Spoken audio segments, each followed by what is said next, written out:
So the main points of this video I want you to think about, Chelsea, as you're watching it, is you've got to ride him like you're training. That means you pick up your hands. That means you canter an extra circle around the arena. That means you jump one jump at a time. That means you fix things between jumps. Don't ride like you're showing. That's the only thing that's hindering you, is you think you have to ride and have your hands still and be showing ek all the time. You're training him right now. When you train, that means you need to pick up your hands, you need to sit deeper, you need to correct him, you need to stop and fix things. Don't just ride to ride. All right, here we go. So first off, we're on the crash video, and I want to talk about, I need to remind you, because I do it every single time, how much you guys have improved. A few things I want you to continue trying to knock out is your transitions. He tends to want to pop that head up when you go into the canter, like right there. That's pretty normal. Don't focus on that, but I want you to work more on transitions and holding and being patient. So what I mean by that is when say you're trotting and you have him collected and ask for a stop. If he pops that head up when you stop, don't release that collection. Use more legs, sit deeper, raise your hands. Wait for him to drop his head and collect again, standing still and holding it before you release it. You want him to follow through. So again, you have to do that with your transitions. Again, and I'll say the example again. If you're trotting along and you stop, and he kind of pops that head up for a stop, don't throw it away. Don't go into another transition. Stop, hold it, ask him to stay round, ask him to hold it, then release it and praise him. A whole lot of that. So you're going to slow down your transitions and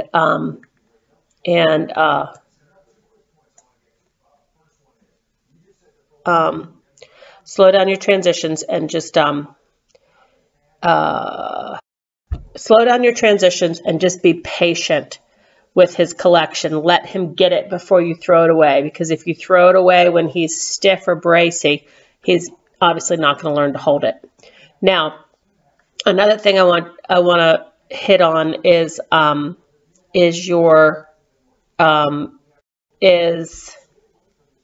sticking with your basics, sticking with your backing, sticking with your disengaging hips. And you've done it a few times in this first video that I've repeated. Like right here, you're going to ask him to disengage his hip.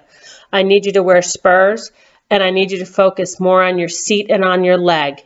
You want to, just like everybody else, you want to kind of pull his head around. Remember to think about lifting that nose, and you're driving his hip around with your seat and your leg. Go back to your spurs. He's doing it, but he's a little lazy. He's a little stiff in his rib cage. To get those lead changes correct, we need to loosen up that rib cage. So I really want you to focus on moving the hip. The front end should kind of shut down. And that's where you have to step in and not pull him around. You have to sit and move that hip around. Hands. You're practicing your ek. I get that. But with that, you are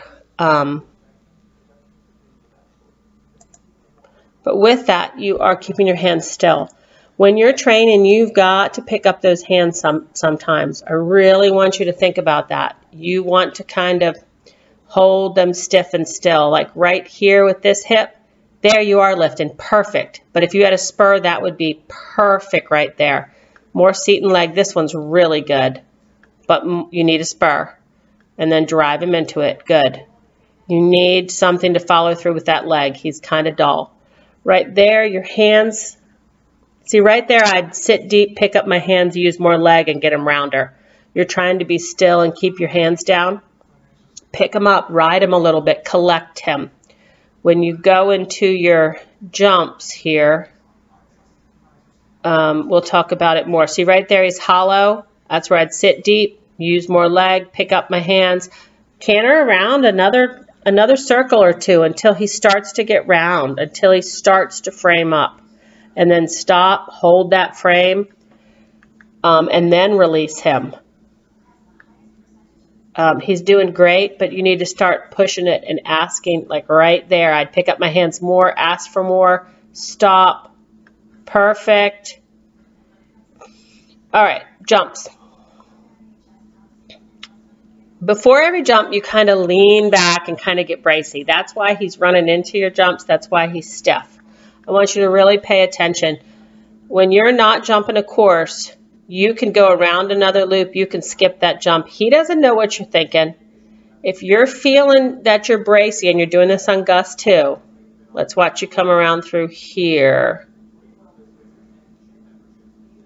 This one's pretty good. I want you to relax and breathe. Sit there, you're bracey. And see how you kind of stiffen and pick him up? And that's not really picking him up. That's just making him hollow. Pick up your hands. Sit deep. Breathe a little bit. Relax more. Count those strides. Say them out loud. You've done this forever, but teaching a green horse, there. See, you get bracey and hold him back? That's why he does that little there, you're bracey again. I know he's rushing, so do one jump. Remember, we did like one jump, and then we would canter around and get them together and then do another jump. Do that. Put a lot of riding in between your jumps. When you practice, if all you do is practice your final product, jumping that course, you're going to have all kinds of mistakes. If you practice it jump by jump and getting him correct, when you put them together, you'll have something. Little bracey there, but not bad. All right. Hang tight. I'm going to... Okay, so again, there you're kind of bracey on this line. Feel you're kind of sitting back. And that's why he's kind of popping. Right there, you could have gone farther to the rail, deeper to the rail. You could have loped another circle and come out another fence. You kind of praised him, which is fine, but... And there you kind of see, I want those hands up. See, I'd pick him up right there, get him rounder, and I'd do another fence. And you're going to kind of, are you going to do another fence? Yes. But there was no setting him up for that fence. See how he takes the first one and then you kind of brace him to pull him back? Sit down, relax, and breathe before that first one. Start counting those strides. You've got to start trusting him a bit. You really, really do. See, you're bracey leaning back. You could have circled, avoided that one, bracey leaning back. If it's not right, don't do it. He doesn't know what you're thinking. You're allowed to change your opinion. See, you're bracey, holding. Now, you could have gone deeper in the arena. You could have cantered a couple circles down there. And see, you kind of praised him for being bracey and rushing. Don't do that. Circle, circle, circle. Get him round, like right here you're round, a little better, but you're bracey with your hands.